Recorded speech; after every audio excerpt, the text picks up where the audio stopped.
Savigny-sur-Orge, dans la banlieue de Paris. Un bâtiment de la protection judiciaire de la jeunesse accueille un centre d'exposition.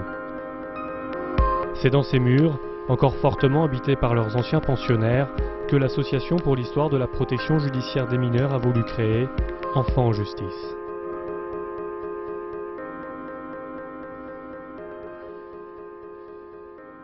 Nous sommes ici devant ce qui fut le centre d'observation de l'éducation surveillée de 1945 jusqu'aux alentours de 1975. Alors, c'est un établissement qui a été créé dans le cadre de l'ordonnance du 2 février 1945 sur l'enfance délinquante. Et cette institution correspondait à un des objectifs de cette ordonnance, c'est-à-dire l'importance de faire l'observation du mineur délinquant avant que le juge des enfants prenne une décision à son égard. C'est dans ce lieu-là, en particulier dans l'aile d'accueil, là où les jeunes étaient reçus dans les 15 premiers jours de leur arrivée, que le centre d'exposition s'est mis en scène à travers des chambrettes, des cellules, qu'on appellerait aujourd'hui des cellules, même si à l'époque on les appelait des chambrettes, où les enfants passaient 15 jours et où ils étaient observés. En 1945, le but de cette observation est d'aider le juge à prendre une décision. Retour dans la famille, placement dans une institution ou un centre de l'éducation surveillée. Pour faire ce choix, le jeune est examiné. On observait 24 heures sur 24 en fait tous ces faits et gestes. Et un des moyens trouvés par les médecins psychiatres et psychologues de l'époque, c'était d'utiliser un vieil exercice qu'ils avaient déjà fait pendant toute leur école primaire, qui était la rédaction.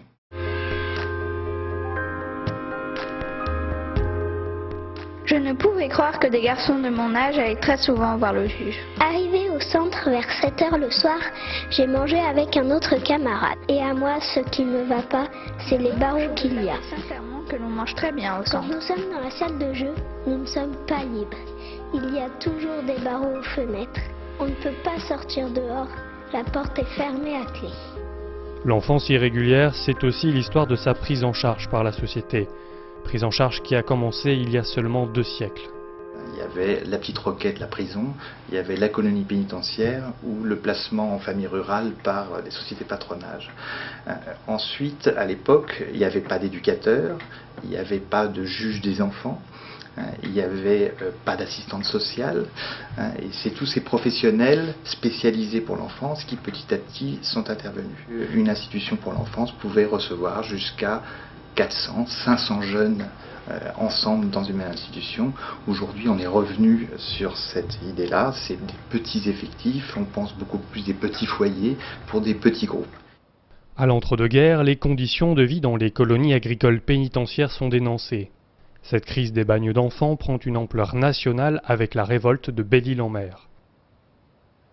Et le tout entraîne les gouvernements de l'époque à prendre des mesures timides, mais des mesures tout de même pour fermer certaines institutions et entamer de timides réformes dans les institutions que l'on conserve.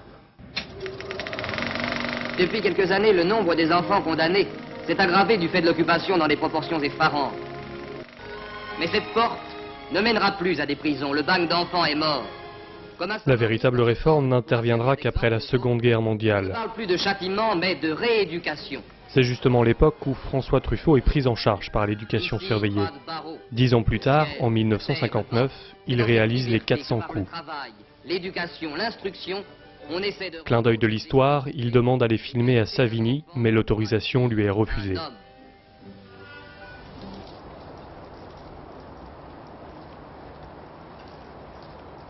La direction de l'éducation surveillée, dès la fin des années 60, commence à questionner son histoire. Donc on va visiter ces institutions en train de disparaître, qui s'appellent Agnan, qui s'appellent Belle-Île-en-Mer, qui s'appellent Saint-Maurice, Saint-Hilaire. On rencontre des gens qui y ont longtemps travaillé, on y trouve des objets, on y trouve des choses qui se réfèrent au quotidien des jeunes. Et on dit ces éléments-là pourraient être à la base d'un musée. 14 thèmes, 14 cellules, autant d'images, d'archives, de documents pour essayer de raconter ces thèmes de l'histoire de l'enfance en justice. On a bien sûr un thème punition.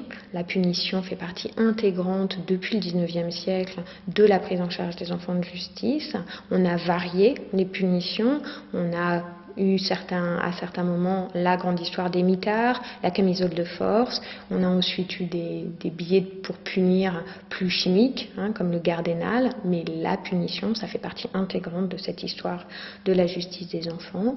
On a des thèmes plus contemporains, comme l'éducation, et comment ce terme d'éducation va arriver dans le vocabulaire de l'enfance en justice. 3 mois, une peine. Et les non-discernants, ils sont envoyés là pour être redressés. Donc c'est jusqu'à majorité.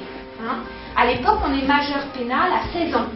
Donc après 16 ans, on est jugé comme un majeur. On peut écrire l'ordonnance de 45 parce qu'on sort du traumatisme de la Seconde Guerre mondiale, parce qu'on a besoin des jeunes pour reconstruire la France. En 1945, on vient mettre un tribunal pour enfants dans chaque tribunal de grande instance, d'accord ? Avec son magistrat de la jeunesse, avec son juge des enfants. C'est déjà très important. Après avoir accueilli plus de 20 000 jeunes, le centre d'observation ferme en 1972. Il accueille désormais des jeunes et des travailleurs sociaux en formation qui viennent tous découvrir l'histoire des enfants en justice. Parfois, et c'est très émouvant, d'anciens jeunes, des jeunes placés ici, qui ont aujourd'hui 60, 65 ans, 70 ans, reviennent sur les pas de leur adolescence, reviennent et retrouvent toutes les sensations qu'ils ont eues ici, puisque le lieu a quasiment pas changé, et que c'est le même couloir avec les mêmes chambrettes. Et on tient très fort à ce côté un peu émotionnel du centre d'exposition.